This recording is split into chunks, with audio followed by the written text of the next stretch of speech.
He's got to work the budget. That's the first thing. He's got to participate in policy decisions, foremost on what to do about the aid to Ukraine and also assistance to Taiwan. He's got to participate, as the president's directing him, in sending troops to the border. He's got to look longer term at how he reforms the U.S. defense acquisitions process. We're way behind in terms of being able to repair our ships, in terms of getting new equipment out there, in terms of the way we do contracting. There's a whole lot of legal stuff on this. And of course, the budget. Now, Senator Roger Wicker, who's the chairman of the Senate Armed Services Committee, wants to double the defense budget. So what's that money going to go into? How quickly can we get it in there?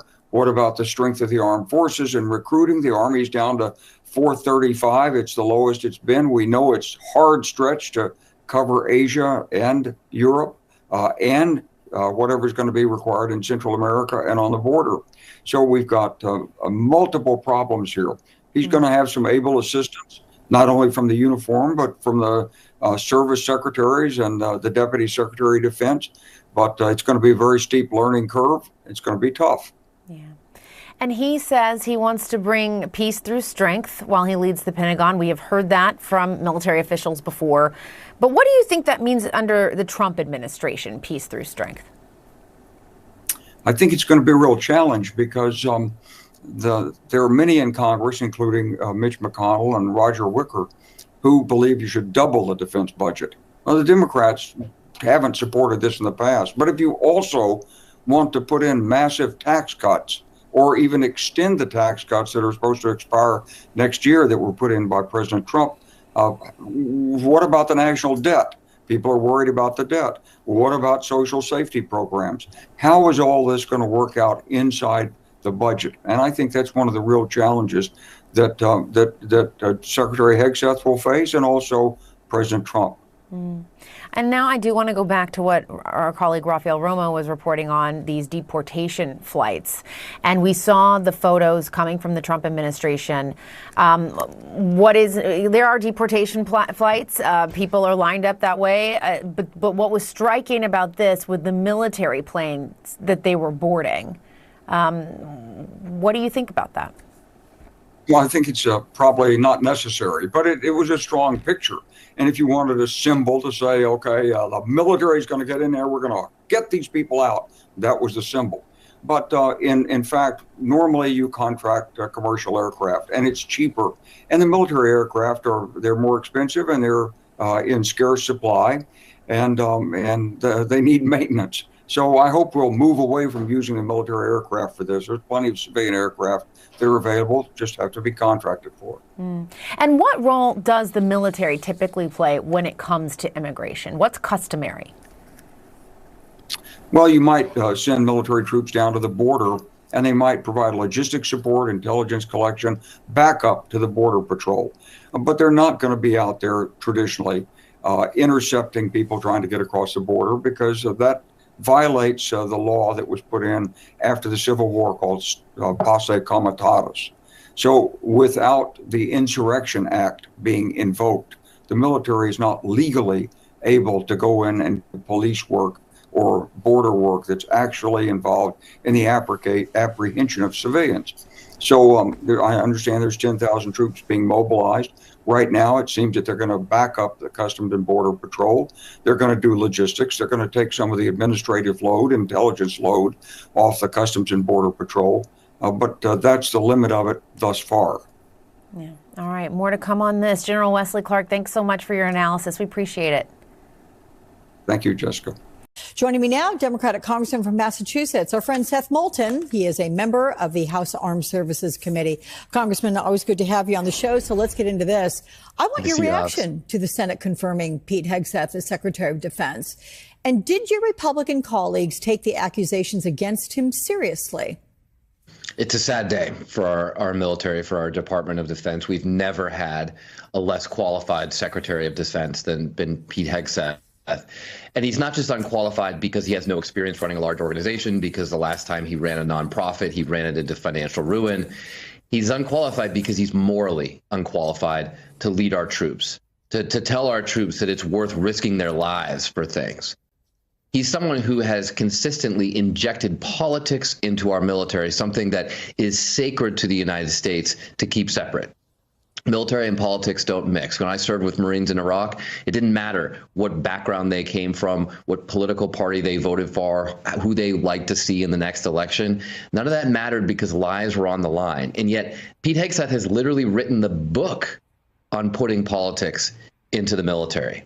So what we should be doing is praising the 3 GOP senators who actually had the political courage to do the right thing. Because I know a lot of others, people like Dave McCormick and Joni Ernst, both veterans themselves, who absolutely knew better, knew that Pete Hegseth was morally unqualified to serve as Secretary of Defense, and yet they were more scared of Donald Trump, and so they voted for him.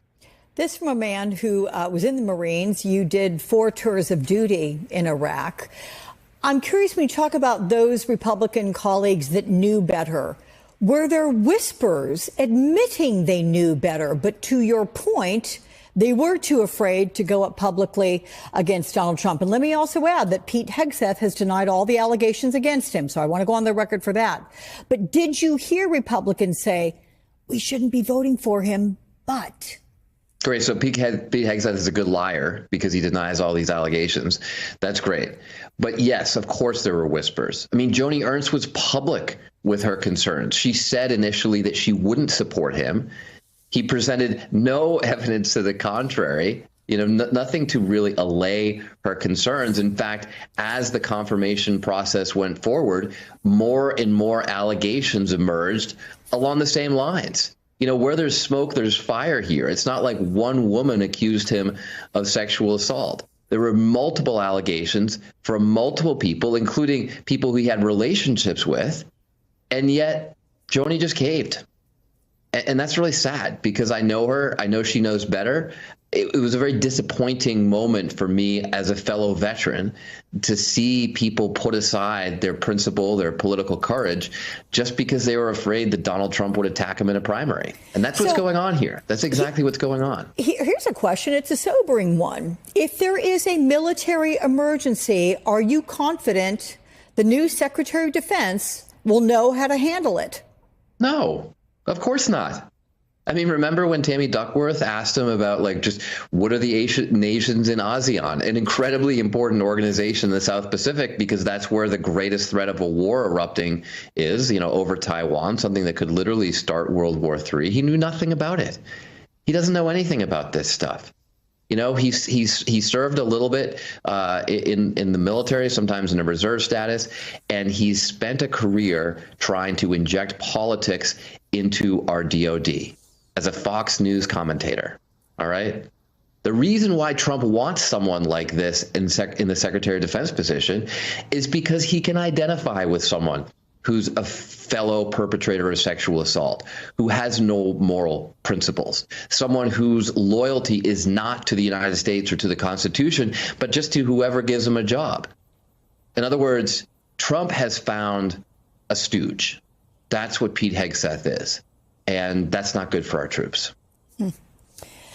Donald Trump's national security advisor and your former colleague on the Armed Services Committee, Mike Waltz, sent home 160 National Security Council aides this week as they conduct a review of personnel. And a source tells NBC News the goal is to ensure the NSC is staffed with individuals committed to fulfilling President Trump's agenda. You released a statement. Give me your response to this news. Now, Alex, let me be fair here, because Mike Waltz actually, I believe, is a good American. He's a good veteran. He served honorably, and he knows the right thing to do here. But again, he's just caving to Donald Trump. It is not safe for our nation to send home all the national security staff, especially during a presidential transition when we don't have all the formal folks installed yet. And therefore, this staff that works behind the scenes every single day to keep our nation safe, to respond to crises, to anticipate things that are coming, to say that, there's going to be a missile launch from North Korea, but they're not shooting at us, they're practicing, so therefore we don't have to initiate a nuclear war in response. I mean, these are really critical jobs that these folks do every single day. And Waltz just sent them home? Because of what? Because of politics? Because he wants to make sure that their work is aligned with Trump administration's politics? How about putting the country and our national security first? So as we discuss national security, I'm curious your reaction to Trump pardoning the January 6th rioters that includes violent offenders. There may be good reason the IGS were fired. We need to know that, if so, gracefully said in statement. I would like further explanation from President Trump regardless the 13 days detailed notice of removal that the law depends was not provided to Congress. The White House did not respond to our request for comment. Inspector General and federal agencies are called on to investigate government waste, fraud, and abuse. They operate independently and can serve in multiple advertisation. The mass firing is Trump's latest attempt to force federal bureaucracy into submission after he shut down diversity, equity, and inclusion programs. Signed